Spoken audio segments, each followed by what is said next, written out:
नमस्कार दोस्तों, आज की कहानी है माँ का प्यार ही कुछ ऐसा है। करीब 1 घंटे से अधिक समय से ट्रेन एक छोटे स्टेशन पर खड़ी थी। ट्रेन में बैठे बैठे आदित्य का धैर्य जवाब दे रहा था। तब वह अपनी सीट से उठकर खड़ा हो गया। वह पता लगाना चाहता था कि आखिरकार ट्रेन इतनी देर से एक जगह पर क्यों खड़ी है। वह अपनी सीट से उठकर गेट के पास गया। उसने बाहर देखा कि यहाँ तो बारिश हो रही है। फिर आदित्य अपनी सीट पर जाकर बैठ गया और अपने सिर के नीचे बैग रखकर लेट गया। काफ़ी देर बाद उसे धीरे धीरे नींद आने लगी थी। अचानक एक महिला उसकी बाजू को हिलाते हुए उसकी नींद उड़ा दी। वह उठकर बैठ गया। इसी बीच उसकी नज़र एक अधेड़ उम्र की महिला पर गई। वह मैले कुचैले और गंदे कपड़े पहने हुई थी और अपने हाथ में अपना हैंडबैग पकड़ी हुई थी। ट्रेन स्टेशन से बाहर निकल चुकी थी और अपनी रफ्तार पकड़ चुकी थी। नींद में आदित्य को इस बात का तनिक भी भनक नहीं लगी कि उसका हैंडबैग उसके सिर के नीचे से फिसलकर फर्श पर गिर गया था।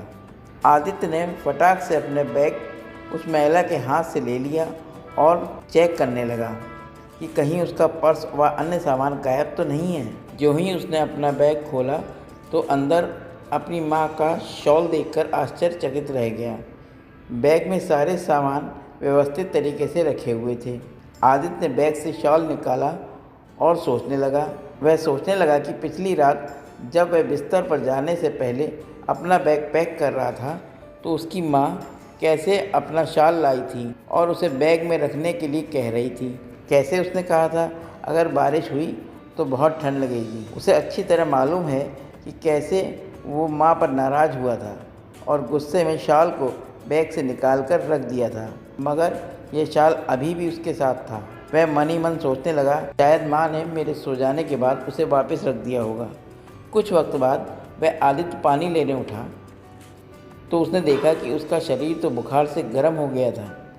खुद को असहाय महसूस करते हुए उसने तुरंत अपनी माँ को कॉल किया और बोला, माँ, कल रात तुम मुझे कुछ मेडिसिन का पैकेट देना चाह रही थी। इससे पहले आदित्य अपनी बात पूरी कर पाता, उधर से उसकी माँ बोल पड़ी, बेटा तुम्हारे सर में दर्द है। आदित्य कतई जाहिर नहीं करना चाहता था कि उसके बुखार के बारे में जानकर उसकी माँ बेवजह परेशान हो, इसलिए उसने कह दिया, हाँ माँ। उसकी माँ बोली, मैंने तुम्हारे हैंडबैग के सामने वाली जेब में दवा का पैकेट रखा है, तुम उसमें से निकाल कर सर दर्द की एक गोली ले लो। और हाँ, मैंने पैकेट में बुखार की दवा भी रख दी है, शायद कुछ खा लो। सुनो, मैं तुम्हारे बैग में एक सैंडविच पैक करके भी रख दिया है। आदित्य कुछ घंटे बाद सोकर उठा तो पहले से काफ़ी बेहतर महसूस कर रहा था। जैसे ही वह अपने पैर फैलाने के लिए उठा तो उसकी नज़र गलियारे के पास बैठी एक महिला पर पड़ी। उसने अपने बच्चे को गोद में ले रखा था। खिड़की से ठंडी हवाएं आ रही थी। उसके शरीर पर पड़े फटे पुराने कपड़े इस ठंड को बचाने के लिए नाकाफ़ी थे। आदित्य ने गौर से देखा तो पाया कि अरे, ये तो वही महिला है जिसने उसे पहले जगाया था और उसका बैग लौटाया। बिना सोचे समझे आदित्य ने बैग से अपनी माँ की शॉल बाहर निकाला और ठंड से काँप रहे बच्चे को उड़ा दिया। उसने देखा कि बच्चा अब कैसे सुकून से सो रहा है।